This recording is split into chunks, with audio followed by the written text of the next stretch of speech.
ಮೊದಲನೇದಾಗಿ ವೇದಿಕೆ ಮೇಲಿರುವಂಥ ಹಿರಿಯರಾದಂಥ ಮುರಳಿ ಸರ್ ಅವ್ರಿಗೆ ನಮಸ್ಕರಿಸುತ್ತಾ, ಹಾಗೆಯೇ ವೀರೇಶ್ ಸರ್ ಅವ್ರಿಗೂ ನಮಸ್ಕರಿಸುತ್ತಾ, ಮತ್ತು ಈ ಕಾರ್ಯಕ್ರಮವನ್ನು ಆಯೋಜನೆ ಮಾಡಿರುವಂಥ RTI ಕಾರ್ಯಕರ್ತರು ಮತ್ತು ಅದರ ಅಧ್ಯಕ್ಷರಾದಂಥ ಹೇಮಂತ್ ಅವ್ರಿಗೂ ನಾನು ನಮಸ್ಕರಿಸ್ತಾ, ಮತ್ತು ಇಲ್ಲಿ ಬಂದಿರುವಂಥ ಪ್ರತಿಯೊಬ್ಬರು RTI ಕಾರ್ಯಕರ್ತರಿಗೂ ನನ್ನ ನಮಸ್ಕಾರ. ಇವತ್ತು ಈ ಒಂದು ಒಳ್ಳೆಯ ಕಾರ್ಯಕ್ರಮ ಆಯೋಜನೆ ಮಾಡಿರೋದು ನಿಜವಾಗ್ಲೂ ತುಂಬ ಸಂತೋಷ ಮತ್ತು ಹೆಮ್ಮೆ. ಅದರಲ್ಲಿ ನಾನು ಭಾಗವಹಿಸಿರೋದು ನಿಜವಾಗ್ಲೂ ತುಂಬ ಸಂತೋಷನ ವ್ಯಕ್ತಪಡಿಸ್ತದೆ. ನಮ್ಮಂಥವ್ರ ಕೈಲೂ ಇವತ್ತು ಒಂದು ಅದ್ಭುತವಾದ ಪುಸ್ತಕನ ನಾನು ಬಿಡುಗಡೆ ಮಾಡಿದೆ. ಇದು ನನ್ನ ಸೌಭಾಗ್ಯನೇ ಸರಿ. ಇಂಥ ಒಂದು ಅವಕಾಶ ಕೊಟ್ಟಂಥ ಎಲ್ಲರಿಗೂ ನನ್ನ ಧನ್ಯವಾದಗಳನ್ನ ಹೇಳೋಕ್ಕೆ ಇಷ್ಟಪಡ್ತೀನಿ.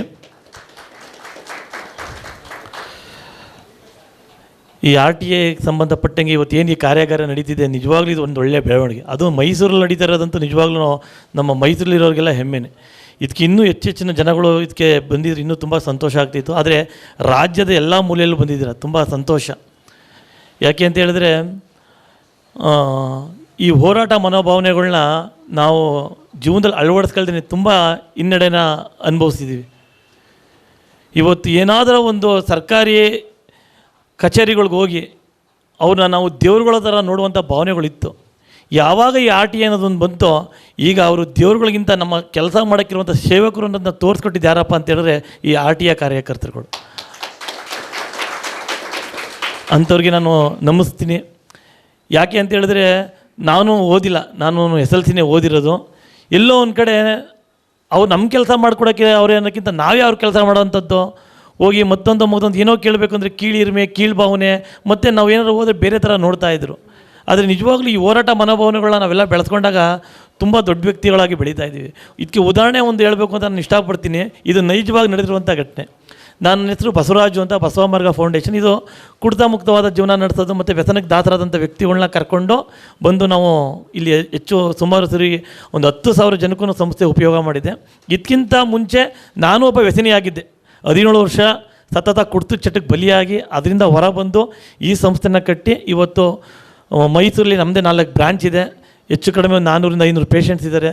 ನಮ್ಮಲ್ಲಿ ವ್ಯಸನ ಮುಕ್ತರಾದಂಥ ಒಂದು 50 ಜನಕ್ಕೆ ಉದ್ಯೋಗನ ಕೊಟ್ಟು ಈ ಕೆಲಸಗಳನ್ನ ಮಾಡ್ತಾಯಿದ್ದೀವಿ. ಮತ್ತು ಸಣ್ಣ ಪುಟ್ಟ ಸಮಾಜ ಸೇವೆಗಳನ್ನೂ ನಾವು ಮಾಡ್ತಾಯಿದ್ದೀವಿ. ಯಾಕಪ್ಪ ಈ ವಿಷಯ ನಾನು ಎತ್ಕೊಂಡೆ ಅಂತ ಹೇಳಿದ್ರೆ, ಈ ಸಭೆಯಲ್ಲಿ ನಮ್ಮಲ್ಲೊಬ್ಬರು ವ್ಯಸನಕ್ಕೆ ದಾಸಾದಂಥ ವ್ಯಕ್ತಿ ಜೀವನದ ಕೊನೆಯ ಹಂತದಲ್ಲಿದ್ದರು. ಕೊನೆಯ ಹಂತ ಸರ್, ಇನ್ನೇನು ಒಂದು ತಿಂಗಳು 2 ತಿಂಗಳಿದ್ರೆ ಅವ್ನು ಸತ್ತೋಗ್ಬಿಡೋವಂಥ ವ್ಯಕ್ತಿ. ಅವ್ರನ್ನ ಮನೆಗೆ ಕರ್ಕೊಂಡ್ಬಂದು ನಮ್ಮ ಸಂಸ್ಥೆ, ಅವ್ರ ಮನೆಯವ್ರು ಕರ್ಕೊಂಡ್ಬಂದು ನಮ್ಮ ಸಂಸ್ಥೆ ಸೇರಿಸಿದ್ರು. ಸೇರಿಸುವಂಥ ಸಂದರ್ಭದಲ್ಲಿ ಸತತವಾಗಿ 3 ತಿಂಗಳು ಚಿಕಿತ್ಸೆನ ತಗೊಂಡು ಅವ್ರಿಗೆ ನಮ್ಮ ಕ್ಷೇತ್ರದ MLA ಆಗಿರುವಂಥ ಹರೀಶ್ ಅವರು ಹೇಳಿ ಸ್ವಲ್ಪ ಸಹಾಯ ಮಾಡಪ್ಪ ಅಂತೆಲ್ಲ ಹೇಳಿ ನಮ್ಮ ಕಾರ್ಯಕರ್ತ ಅಂತ ಹೇಳಿ ಮಾಡಿಸಿದ್ರು. ಅದಾದ ನಂತರದಲ್ಲಿ ಆ ಹುಡುಗ ನಮ್ಮಲ್ಲೇ ಉದ್ಯೋಗನ ಮಾಡ್ತಾಯಿದ್ದ. ಅದಾದ ನಂತರದಲ್ಲಿ ತುಂಬ ಬುದ್ಧಿವಂತ ಆಗಿದ್ದ ಅವನು. ನೋಡಿದ್ರೆ ಅವನು ತುಂಬ ಸಣ್ಣ, ಇವನ ಕೈಲಿ ಏನಪ್ಪ ಸಾಧ್ಯ, ಏನು ಮಾಡೋಕ್ಕೆ ಸಾಧ್ಯ ಅವನ ಕೈಲಿ ಅನ್ನೋ ಥರದಲ್ಲಿತ್ತು. ಯಾಕೆ ಅಂತ ಹೇಳಿದ್ರೆ ಮೊದಲೇ ಅವ್ನು ವ್ಯಸನಕ್ಕೆ ದಾಸನಾಗಿದ್ದ, ತುಂಬ ಕೆಟ್ಟ ಚಟಗಳನ್ನ ಮೈಗೂಡಿಸ್ಕೊಂಡಿದ್ದ. ಅಂಥ ವ್ಯಕ್ತಿ ಕೊಡ್ತಾ ಬಿಟ್ಟ ಮೇಲೆ ಸಣ್ಣ ಪುಟ್ಟ ಕೆಲಸಗಳನ್ನ ಮಾಡೋಕ್ಕೆ ಶುರು ಮಾಡ್ತಾ ಅವ್ರಿಗೊಂದು ಸ್ವಲ್ಪ ಜಮೀನಿತ್ತು. ಆ ಜಮೀನಿನ ಸಂಬಂಧಪಟ್ಟಂಗೆ ಅವರ ಸಂಬಂಧಿಕರು ಯಾರೋ ಇವ್ರ ಜಮೀನನ್ನ ಅವ್ರ ಹೆಸರು ಮಾಡಿಕೊಂಡು, ನೀವು ನಂಬಲ್ಲ, ಮೂಡಾದಲ್ಲಿ 3 ಸೈಟ್ನ ತೊಗೊಬಿಟ್ಟಿದ್ರು. ದೊಡ್ಡಪ್ಪ ಚಿಕ್ಕಪ್ಪನ ಮಕ್ಕಳೂರು 3 ಸೈಟನ್ನ ಸಣ್ಣ ಪುಟ್ಟ ಏನೋ ಅಡ್ಜಸ್ಟ್ಮೆಂಟ್ ಮಾಡಿ ತೊಗೊಬಿಟ್ಟಿದ್ರು. ಇದ್ರ ಬಗ್ಗೆ ಅವನು ಹೋಗಿ ಕೇಳಿದಾಗ ಅವನಿಗೆ ಸರಿಯಾದ ಎಲ್ಲೂ ಯಾರೂ ಸ್ಪಂದಿಸಲಿಲ್ಲ. ಎಲ್ಲ ಕಡೆ ನಿರ್ಲಕ್ಷ್ಯ ಮಾಡಿದ್ರು. ಅಂಥ ಒಂದು ಸಂದರ್ಭದಲ್ಲಿ ಅವನು RTI ಮುಖಾಂತರ ಪ್ರತಿಯೊಂದು ದಾಖಲೆಗಳನ್ನ ತೆಗೆದುಕೊಂಡು ದೊಡ್ಡ ಮಟ್ಟದ ಹೋರಾಟನ ಮಾಡಿ, ಏನವರು ಕೋಟಿಗಟ್ಟಲೆ ಬೆಲೆ ಬಾಳುವಂಥ ಸೈಟ್ಗಳನ್ನ ತಗೊಂಡಿದ್ರು, ಅದನ್ನು ಮತ್ತೆ ವಾಪಸ್ಸು ಮೂಡಾಕೊಟ್ಟು ದೊಡ್ಡ ಮಟ್ಟದ ಹೋರಾಟಗಳನ್ನ ಮಾಡಿದ. ಇದು RTIಗಿರುವಂಥ ಶಕ್ತಿ. ಒಬ್ಬ ವ್ಯಕ್ತಿ ಏನೂ ಮಾಡೋಕ್ಕಾಗಲ್ಲ ಅನ್ನೋಂಥ ಅಂಥ ವ್ಯಕ್ತಿ ಒಂದು ದೊಡ್ಡ ಮಟ್ಟದ ಹೋರಾಟ ಮಾಡಿ ಸರ್ಕಾರದ ಗಮನಕ್ಕೆ ಸೆಳೆದು ಅಧಿಕಾರಿಗಳಿಗೆ ಮಾಡುವಂಥ ನಿರ್ಲಕ್ಷ್ಯದ ಬಗ್ಗೆ ಎಲ್ಲ ತೋರಿಸಿ ಸರ್ಕಾರಕ್ಕೆ ತುಂಬ ದೊಡ್ಡ ಮಟ್ಟದ ಲಾಭನ ಮಾಡ್ದ. ಅದೇ ಥರ ಇನ್ನೊಬ್ಬ ವ್ಯಕ್ತಿ ನಮ್ಮ ಸಂಸ್ಥೆಯಲ್ಲಿ ಅವನು ರೆಡಿ ಆದಂಥವನು.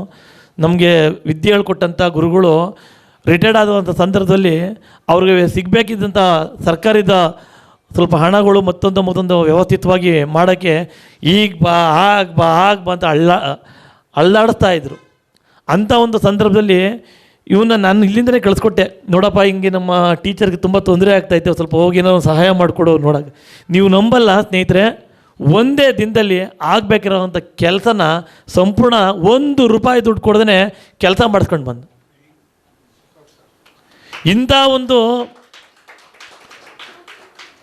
ಇಂಥ ಒಂದು ಕೆಲಸ ಆಗಿದ್ದು RTI ಕಾರ್ಯಕರ್ತರಿಂದ. ನಿಜವಾಗ್ಲೂ ಇವತ್ತು ಯಾರೊಬ್ರಿಗೆ ಏನಾದ್ರು ತೊಂದರೆ ಆಗ್ತೈತೆ ಅಂತ ಅವ್ನಿಗೆ ಓದಿರ್ತಾನೋ ಓದಿಲ್ವೋ, ಅವ್ನಿಗೆ ಅಣ್ಣವನೋ ಬಂಧುವನೋ ಬಳವಲ್ಲ ಗೊತ್ತಿಲ್ಲ, ನೀನೇನೋ ಜಾಸ್ತಿ ಮಾತಾಡಿದ್ರೆ ನಾನು RTIಗೆ ಹೋಗ್ತೀನಿ, RTIದಲ್ಲಿ ನಾನು ಏನಾದ್ರು ಅವ್ನು ಮಾಡ್ತೀನಿ ಅಂದಾಗ ತುಂಬ ದೊಡ್ಡ ಮಟ್ಟದ ಗೌರವಿಸ್ತಾರೆ.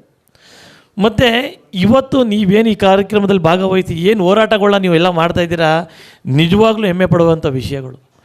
ಇವಾಗ ಸಾಮಾನ್ಯ ನಾವೆಲ್ಲ ಯಾವ ಥರ ಇರ್ತೀವಿ ಅಂತ ಹೇಳಿದ್ರೆ, ನಾವಾಯಿತು ನಮ್ಮ ಮನೆ ಆಯಿತು, ಮನೇಲಿ ಅದನ್ನೇ ಹೇಳ್ಕೊಡೋದು. ಅಲ್ಲೆಲ್ಲರೂ ಸಮಸ್ಯೆ ನಡೀತಾಯಿದ್ರೆ, ನಮ್ಗೆ ಯಾಕಪ್ಪ ಬಾ ನೀನು ಒಳಗಡೆ, ಅಲ್ಲಿ ಯಾರೋ ಆಕ್ಸಿಡೆಂಟ್ ಆಗೈತಾ ನಮ್ಗೆ ಯಾಕಕ್ಕ ಬಾ ಅಂತ ಹೇಳಿ ಒಳಗೆ ಕರ್ಕೊಳ್ತೀವಿ. ಇದು ನಮ್ಮ ಬೆಳವಣಿಗೆಲೇ ಶುರು ಆಗ್ಬಿಟ್ಟಿದೆ. ಆದರೆ ಈ RTI ಬಂದಮೇಲೆ ಹೋರಾಟಗಾರರು ಜಾಸ್ತಿ ಆಗ್ತಾಯಿದ್ದಾರೆ.